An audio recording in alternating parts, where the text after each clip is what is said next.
New Thought Society. Education is the most powerful weapon which you can use to change the world. Nelson Mandela.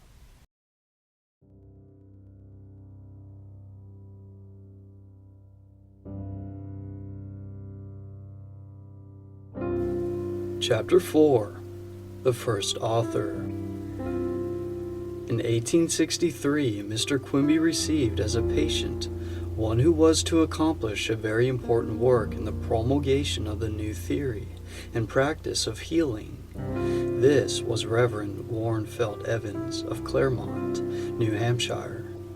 Mr. Evans had been in poor health for several years, having suffered from a nervous breakdown, coupled with a chronic disorder that had failed to respond to the methods of treatment then in vogue.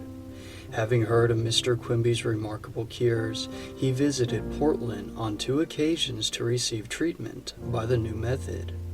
His expectations were more than realized. Mr. Evans was not only healed of his maladies, but became so deeply impressed by the practice and teachings of the new therapeutist that he studied the new method and later began to apply it, having first developed the implied philosophy in his own terms. The turning point came one day while in conversation with Mr. Quimby. Mr. Evans remarked that he believed he could cure by the same method, and Mr. Quimby encouraged him to think that he could. Accordingly, Mr. Evans made the venture as soon as opportunity offered, after his return home, and the first attempts were so successful that the way opened for him to devote the remainder of his life to authorship and the healing of the sick. Mr. Evans, who was born in 1817 and died in 1889, was by profession a clergyman until this great change came into his life. He belonged to the new church, and he appears to have been an average exponent of Swedenborg's teachings, so far as one may judge by his writings. For example, The New Age and Its Messenger, 1864, published after he visited Mr. Quimby, but surely written before, since it gives no evidence of any change of view. Mr. Evans was also well acquainted with philosophical idealism.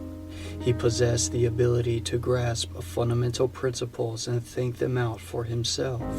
He had all the essentials so far as spiritual principles were concerned. For the devotee of Swedenborg has a direct clue to the application of spiritual philosophy to life. What Mr. Evans lacked was the new impetus to put 2 and 2 together.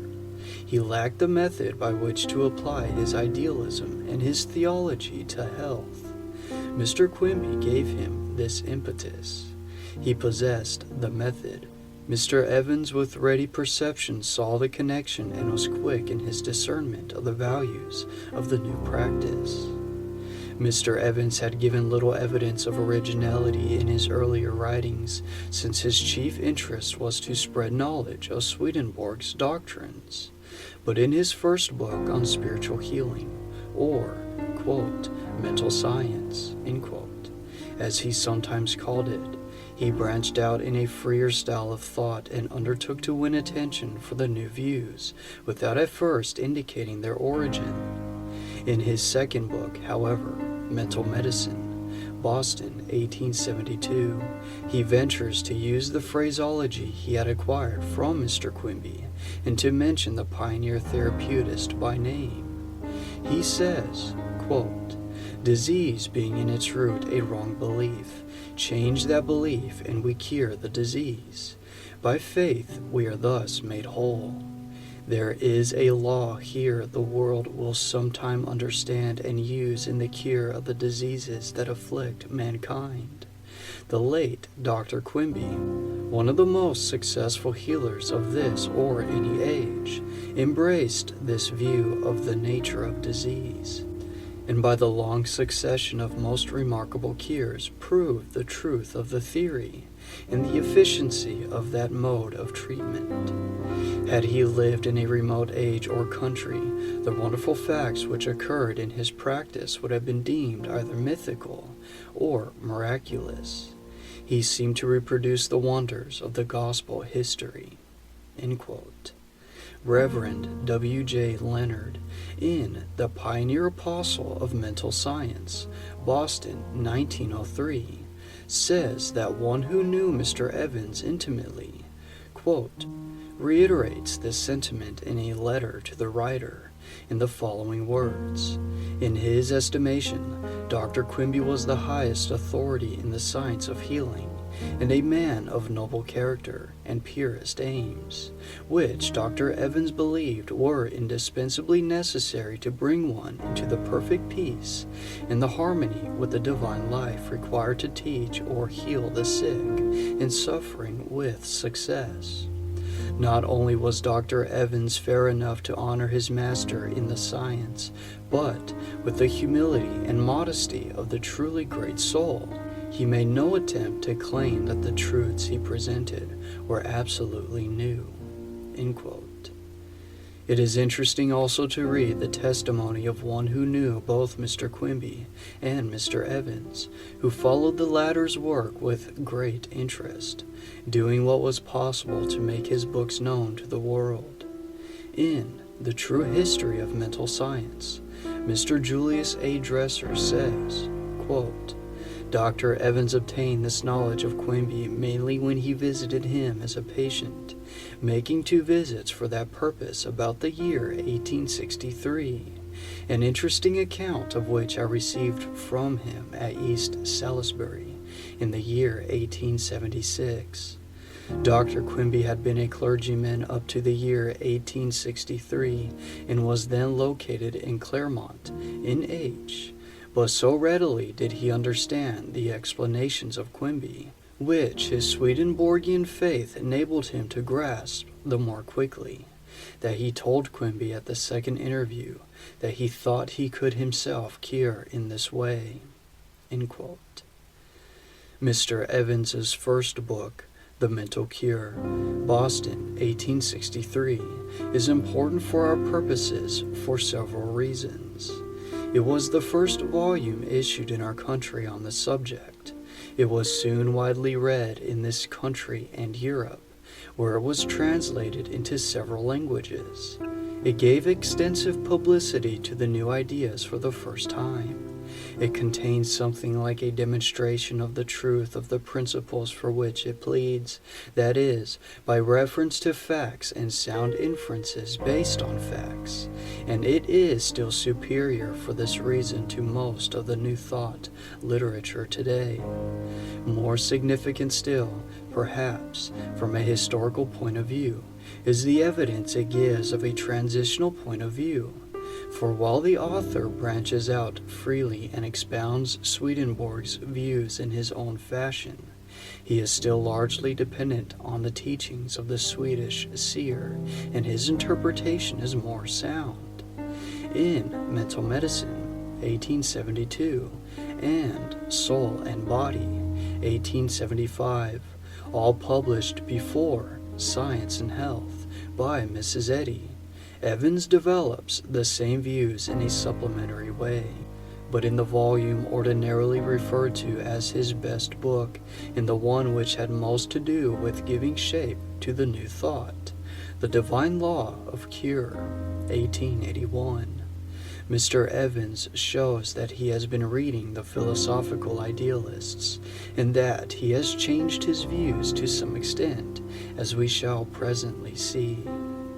Turning to The Mental Cure, we find him making liberal use of the teachings of Swedenborg concerning the influx of the divine life into the human soul, the theory of the relationship of mind and body, the correspondence of all things natural with all things spiritual, and the conception of causality as essentially spiritual. He does not draw upon the theological doctrines so much as on those which may be called, in general, spiritual. Adopting Swedenborg's psychology, he endeavors to verify this in his own way, and to substantiate his argument for spiritual healing by appeal to well-known physical facts and the principles of physiology. We may summarize Mr. Evans's theory as put forth in this volume as follows. the starting point of all reason is with the idea of God, regarded as the source of all life in the universe and in the soul of man.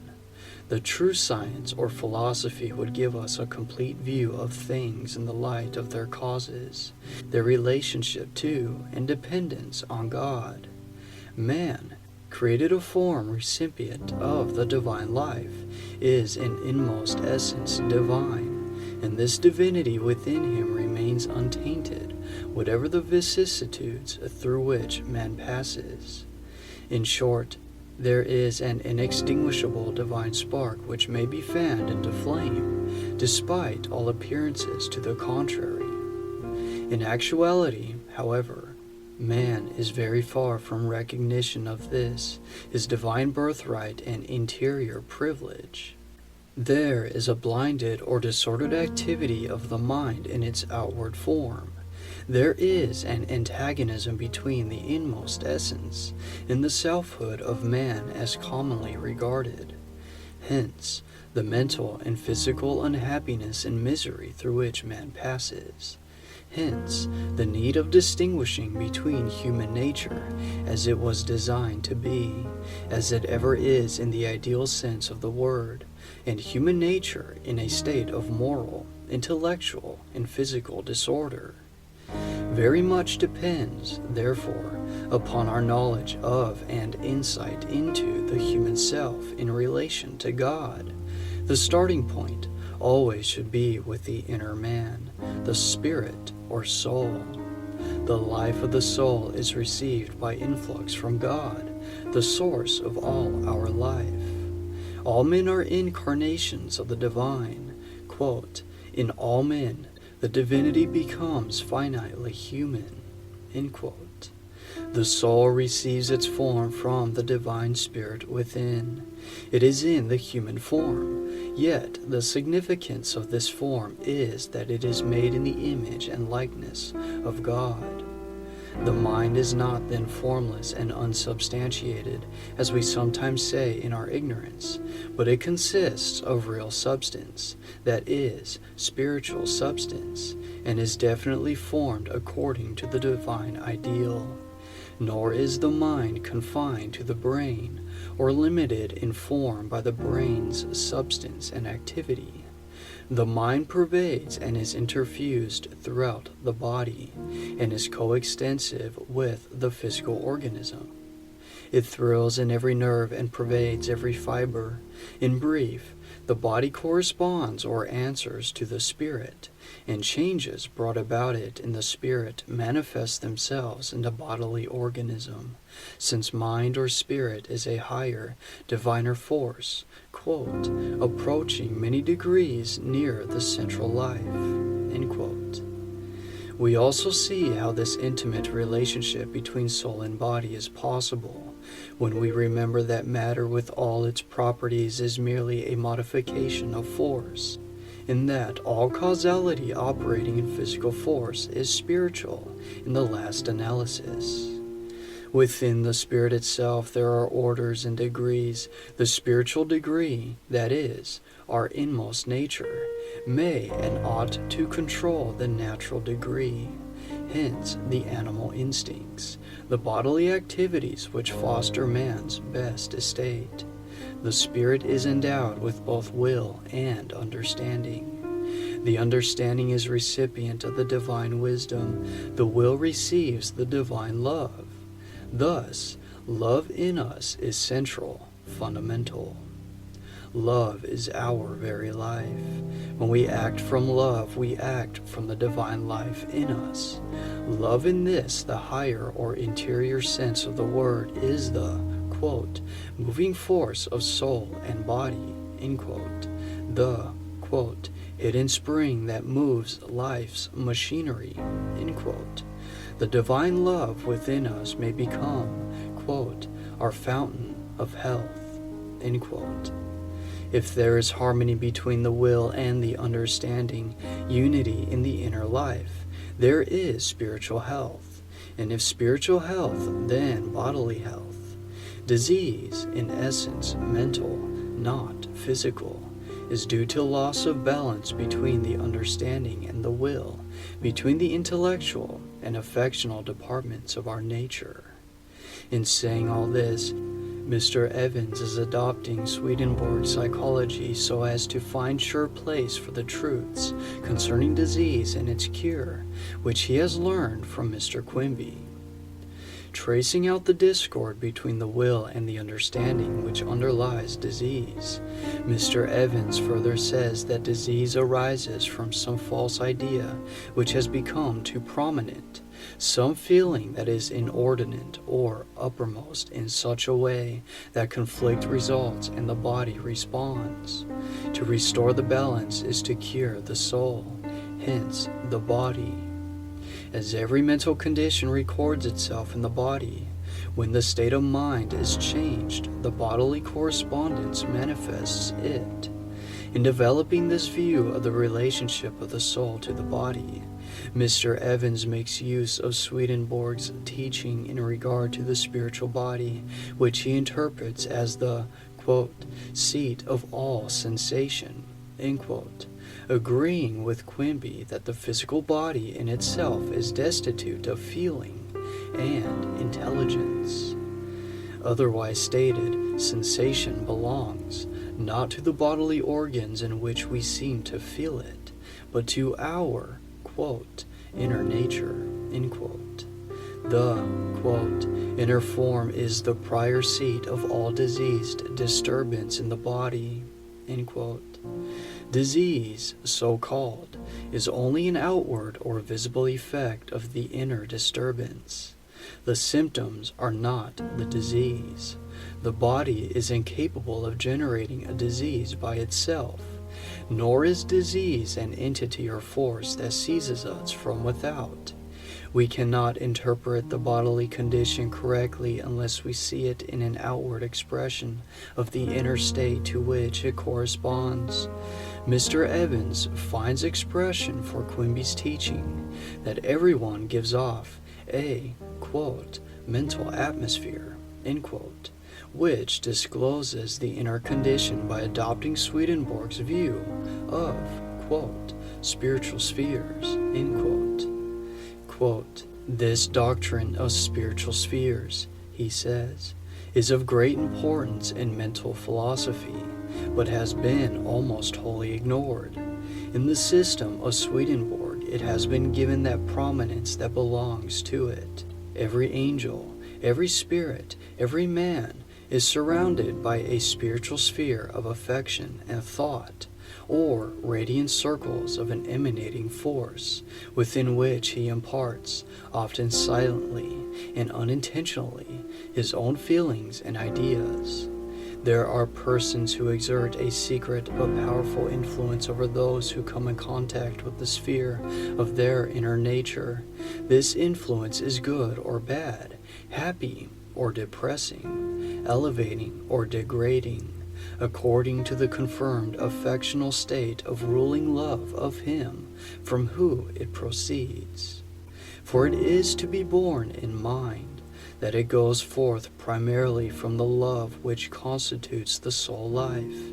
If the mental state be joy or melancholy, gladness or sorrow, contentment or impatience, faith or fear, it affects others with a like feeling, in a degree proportioned to their impressibility. In this way, the mind propagates its own prevailing condition, and all our mental states are contagious. End quote. This is an intelligible statement of a point essential to Quimby's theory. If we were to take Quimby's statement that, quote, disease is an error of mind, end quote, literally, it would doubtless seem absurd, for obviously we have not consciously thought ourselves into disease. But in Quimby's view, we are unaware of the effect of our beliefs, because ignorant of our own deeper nature, that is, our impressibility, the growth of ideas within our minds, the influence of the mind on the body through the intermediate substance, the subtle influence of one mind on another through mental atmospheres, the power of the spirit to see through and master disturbing mental states by realizing the greater reality of man's true nature.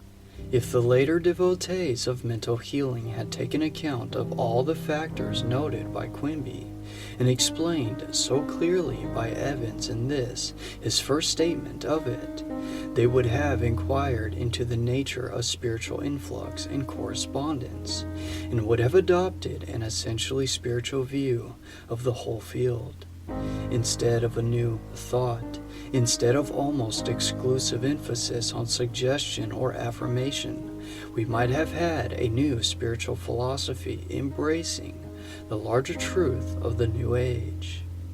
Mr. Evans develops the idea of a spiritual cure by pointing out that as disease of body is caused by disordered and morbid states of the spiritual life, so by inducing the opposite states disease can be overcome. What is needed in the first place is the power, such as Quimby possessed, quote, intuitively to detect the morbid state of the mind underlying the disease, end quote, and to see how to, quote, convert the patient to a more healthful inner life, end quote. All disease in origin is an insanity. Its cure is the attainment of sanity. The problem is to know how to induce any desired mental state. Mr. Evans did not claim that this can be done by the human self alone. He does not put the emphasis on finite thought, or what would now be called suggestion. The true order of life, he assures us, is that in which our hearts are open to, quote, receive the influx of the divine and heavenly life, end quote, with a desire, quote, to impart the good with which we are blessed to all who are willing to receive it. Such is the normal state of the soul. It is evident we can never attain to the highest well-being of either soul or body until we come into the divine order of our existence and employ the activity with which we are endowed according to the laws of the celestial life, end quote. The central difficulty with us is that a divine impulse within us is, quote, perverted in its action. Our love terminates in self, and we become the center of our universe, end quote. Selfishness, then, is the primary trouble, quote, the fruitful root of more moral and physical evil and unhappiness than any other cause. Disease is only a state of supreme selfishness, end quote. Even insanity, especially in the form of melancholia, is selfishness in its origin. Sexual emotion is another cause, and such emotion, when perverted, is the, quote, root of more diseases of body and mind than can be traced to any other source. The sexual and conjugal love is most intimately connected with the inmost life of the spirit, and is the fountain of more unhappiness or misery than originates with any other affection, according as it is properly controlled or left to a disorderly activity and indulgence, end quote. In thus tracing matters to their fountain source, taking his clue from Swedenborg, Mr. Evans anticipates Freud and his school by more than a generation. Freud has traced many, if not most, disorders to repressions of the love nature. Hence, he places fundamental emphasis on the sexual instinct, but his view is purely psychological. It is developed out of the cruder facts of the inner life, arrived at through the interpretation of dreams. Mr. Evans gives us the whole context of the love nature and shows its high opinion on the spiritual side. From his point of view, there could be no merely mental cure. The true cure would be, as Quimby has shown, in the discovery of our real inner nature as recipient of the divine life. The theory of an essentially spiritual cure starts with the principle that there is but one source of life. That life emanates from this one living center, from God, and is communicated through all, is communicable to others through us. The remedy for all our ills is at hand. Quote, "Make the heart of something outside your own being to leap for joy. Attune your soul in harmony with the divine life. Live to love, and then you will delight to live, and health will glow and thrill in every organic structure. Find someone whose condition is unhappily like your own. Lift up your hand and your heart, and pull down a blessing upon his head. Be like Jesus, everyone's friend. Seek to make everybody and everything happy. Get well by curing others. Impart life. Communicate from your own stock of vital force to others, and life from God." End quote. Faith is an important element in the cure. It is a, quote, "spiritual force that has accomplished wonders, an actual psychological or spiritual force."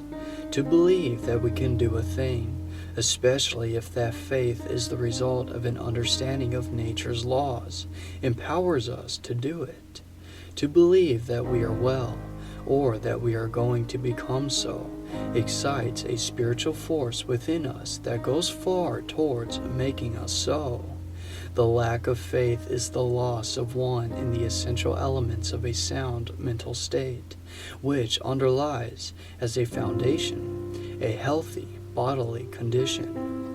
In the healer, it is a positive mental force. In the patient, a receptive mental state. End quote. Fear is its opposite. It produces equally striking effects in the generation of diseased conditions of the body.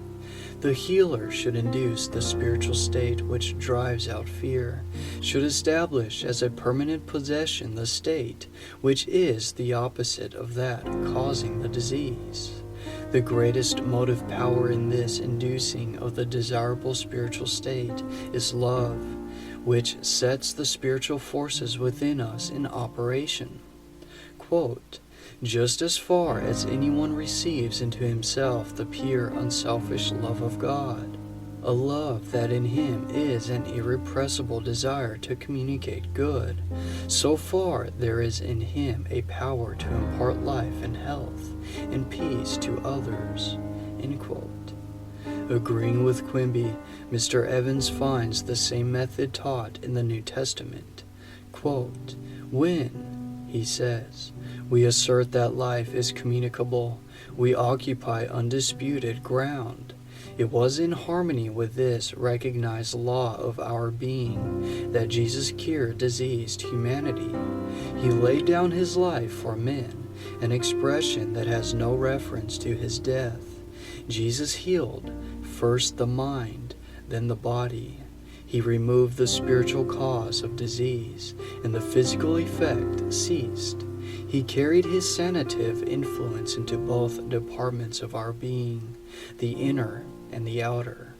This was done by the law of sympathy, a law of the mind that means more than the world has ever understood.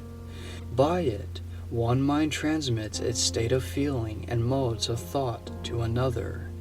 Jesus thus imparted to the sick and wretched the calm happiness of his own loving and gentle heart. In this way, Christ carried his healing power into the realm of spiritual causes. He addressed himself as a spirit to the spirit of the patient." End quote. Here we have the heart of the spiritual method as developed by Mr. Quimby. To address oneself as a spirit to another spirit is far more than merely to transfer thought or feeling to another. The element of feeling is a factor, hence the strong emphasis which Mr. Evans puts upon sympathy. The intellectual element is also a factor, and Mr. Evans shows that there is a, quote, sanative power in words, end quote. For example, in the affirmation, quote, I am strong, end quote, in such statements as, quote, go in peace, be of good cheer, thy sins are forgiven thee, be it unto thee according to thy faith, end quote. Here we find the factor which the New Thought people have made so much of since the days of writers like Henry Wood. But Evans always shows the superiority of the love element, the divine influx into the heart. The right directing of the will seems to him more important than the use of such an affirmation as, I am strong. For he sees clearly that the disease springs from the inner life in general, not from mere belief. Hence the cure must touch the whole spirit. To address oneself as a spirit to the spirit of the patient is indeed to rise to our highest privilege as a human being. In the preface of his Divine Law of Cure, 1881, Mr. Evans gives the clue to this, his best-known book, as follows, quote, Idealism, which has always had strong hold upon the deepest thinkers of the world, from Plato downward, is again coming into prominence. The system of Berkeley is undergoing a resurrection, and, in connection with the spiritual philosophy of Swedenborg, will have more influence than ever in shaping the metaphysical systems of the future and in giving direction to the current of human thought. The present volume of the author is an attempt to construct a theoretical and practical system of phrenopathy, or mental cure, on the basis of the idealistic philosophy of Berkeley, Fichte, Schelling, and Hegel. Its fundamental doctrine is that to think and to exist are one and the same, and that every disease is the translation into a bodily expression of a fixed idea of the mind and a morbid way of thinking. If, by any therapeutic device, you remove the morbid idea, which is the spiritual image after the likeness of which the body is formed, you cure the malady. The work lays no claim to originality, except in the practical application of idealism to the cure of the diseases of mind and body. It is the culmination of a long life study of human nature, into which the previous volumes of the author may be viewed as introductory. End quote. Mr. Evans plainly believed that this was his chief book. Whatever opinion we may hold concerning the change from his first book to this one, we must chronicle the fact that it was this applied idealism with its proposition that, quote, to think and exist are one and the same, end quote, which has had a great influence in the mental healing movement. We here find Mr. Evans saying less about the larger view of man's spiritual nature, with its emphasis on will and the prevailing love or affection, and employing the terms which his later studies in idealism led him to adopt. Probably he did not intend to give up the spiritual in favor of the intellectual view. His practical method was surely as effective as before. By implication, the term thought, as he now uses it, is as rich as the former terms, and when he now uses the term mind, we may doubt whether he has given up the idea of the spirit, which was central in the teaching of his first book. But unluckily, everybody is influenced by language, and, unless we are extremely explicit, people fail to see that we mean something spiritual when we use psychological terms. Hence, we note that the terminology of this book has sometimes been more influential than its spirit. This is an important point of our history. Neglecting his former emphasis on the human spirit as recipient of power and life from the spiritual world, Mr. Evans now says, quote, Mind is the only active power in the universe. Mind is the only causal agent in the realm of matter, and certainly in the human body, as the body is the creation of the mind, and is always its ultimation or outward expression. A chronic disease is the fixedness of a thought, the petrification of a morbid idea. Thoughts or ideas are the most real things in the universe. They are the interior soul of things and the underlying reality of all outward and visible objects. The mind is the real man, and its thoughts act on the body as a spiritual poison or as a mental medicine for health and disease, and their spiritual essence may be resolved into modes of thinking. A man is well so long as he thinks, feels, and believes himself so. For to be sick and not know it is all the same as not to be sick." End quote. This is meant to be a profound doctrine, not the superficial one which is sometimes led to on the part of devotees of mental healing, not too well read as Mr. Evans was in the literature of idealism. When he says that, quote, "thought is a creative power," end quote, he does not intend to take anything from the thought of God as creator. He is not exalting the finite ego. He has in mind what he elsewhere in this book calls the, quote, preconscious, end quote, the term which he refers to the, quote, unconscious, end quote. By this he means, quote, intelligent mental action beyond the range of the external consciousness, end quote, our Latin thought and intelligence. He speaks of thought as the, quote, grand characteristic of man, end quote, as belonging to the essence of the soul. He does not neglect what he has previously written about love as, quote, the life of man, end quote, as Swedenborg affirms, but is more inclined to emphasize thought as, quote, the existence or outward manifestation of that vital element or principle, end quote. He regards the quality of the life of love as dependent on the character of man's thoughts. He interprets the self-determining power, which we call free will, to be thought in its essence. Hence, everything depends for him upon man's power to turn his thoughts into another's direction.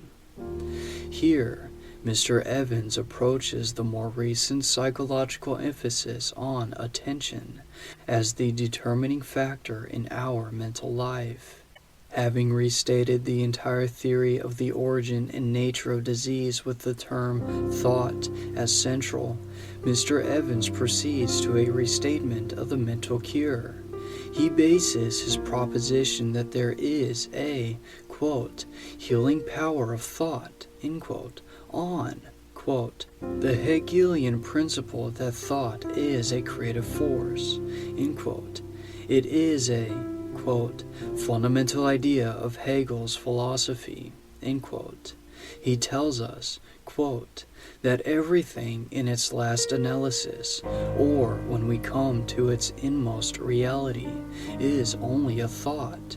What we call the external world and the human body, which is a part of it, are the thought of God, and we come to know them only so far as we think of them.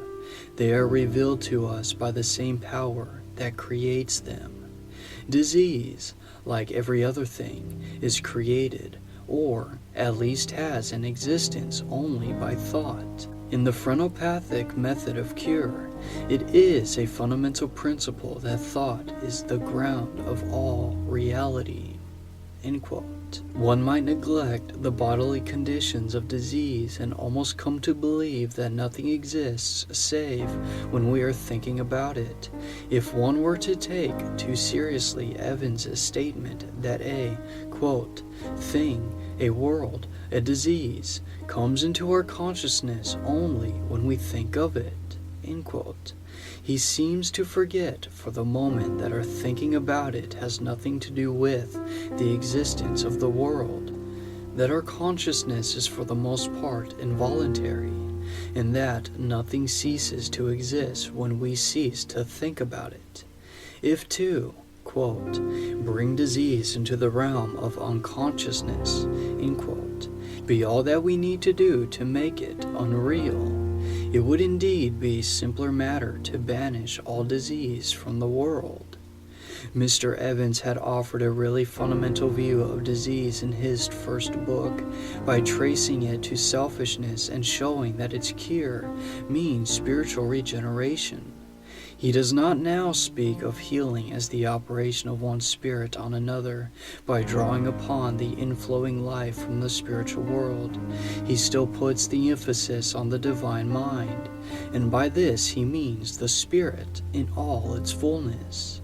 But he speaks of the mind of the patient as a, quote, clean slate on which our thoughts may be written, end quote, and says that what, quote, we imagine and believe and think will be transferred, end quote, to the patient. And so he tends to give prominence to the intellectual factors of the silent treatment. It would be easy for the superficial reader to seize upon thought as the dominant factor and overlook the spiritual meanings which Mr. Evans had previously given to the term. In this volume, as in his earlier books, Mr. Evans frequently quotes from Swedenborg, attributing to him the doctrine that, quote, man is so made that he can apply life to himself from the Lord, end quote. He says that Swedenborg viewed the external world as the ultimation of the spiritual universe. He also makes use of Swedenborg's teaching in regard to spiritual influx and correspondence. But when he couples the name of Swedenborg with idealism, as he understands it, he says that, quote, all time and space, as Kant and Swedenborg affirm, are in ourselves, that is, within the enclosure of our spiritual being, end quote. When he attributes our experience of space to, quote, the space-creating power of the soul, end quote, Evans is reading subjective idealism into Swedenborg and throwing his readers upon the wrong track. He declares that, quote, all the objects of nature are phenomena or appearances, as Hegel, Fichte, Berkeley, Swedenborg, and all the idealists affirm, end quote. He has been reading the idealists so much of late that he forgets his Swedenborg, who surely never taught that, quote, all outward things are but the exteriorization of ideas, end quote. Nor did Swedenborg teach that, quote, thought is the primal force and the greatest power in the world, end quote. He did not identify existence with thought, but characterized God as the, quote, divine love and the divine wisdom, end quote, teaching that there are two powers in man recipient of these, the will and the understanding, the intellect. As thus recipient of life from God, man is primarily a spirit. Spirit is substantial, and the body corresponds to the spirit. Swedenborg was not, properly speaking, an idealist, if by the term idealism we have in mind the idealism of Fichte and Hegel. Swedenborg's work led the reader into the objectivism of our true relationship in the spiritual world. They put the emphasis on love, hence on conduct, and avoid other emphases on human thought. The distinction is important, for if, taking seriously Evans's declaration that to think and exist are one and the same, we follow his theory of disease and its cure, we are likely to acquire a psychology without a body.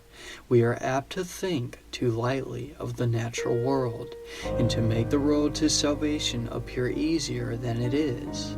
To see that for the time being, Evans is interested in the theoretical and on the whole impractical idealism of Fichte, is to realize that he is temporarily neglecting the spiritual philosophy of Swedenborg.